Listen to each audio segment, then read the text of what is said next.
Last December, Mr. Speaker, I had the opportunity to hear directly from a young woman who was fleeing an abusive home in southwestern Ontario.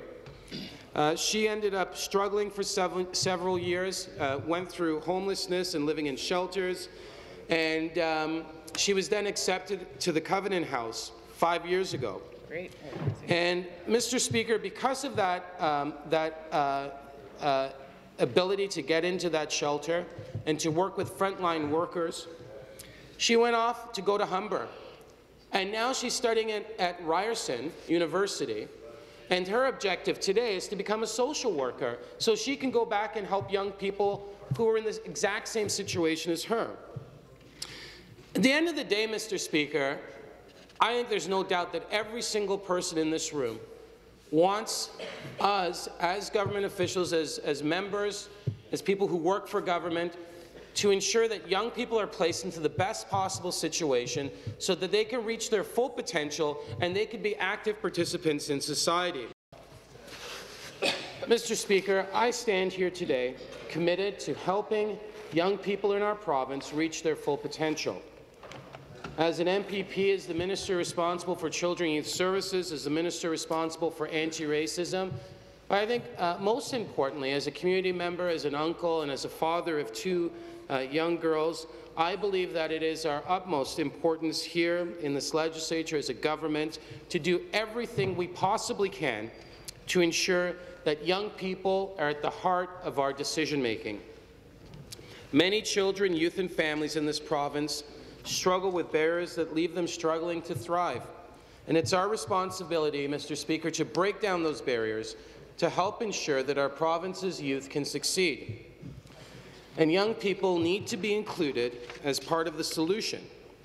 Protecting and supporting children and youth is not just an obligation, it is our moral imperative, our duty, and our privilege, each and every one of us in this legislature, our privilege in shaping the future of this province.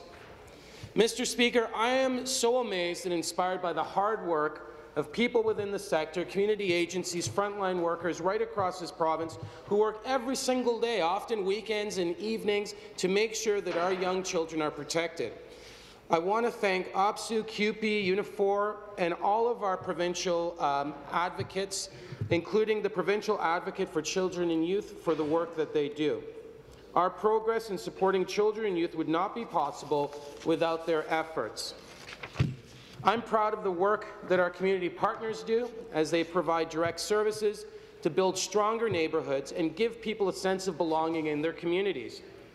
We thank them for servicing young people and families through very, very difficult times and for counseling and guiding them when they need it most, and championing young people to reach their full potential as they move forward on that pathway.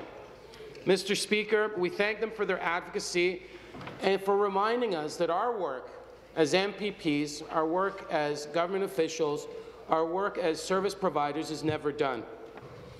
Mr. Speaker, I'd like to take a moment to speak about the progress that has been achieved and the work that has been done to get to this point.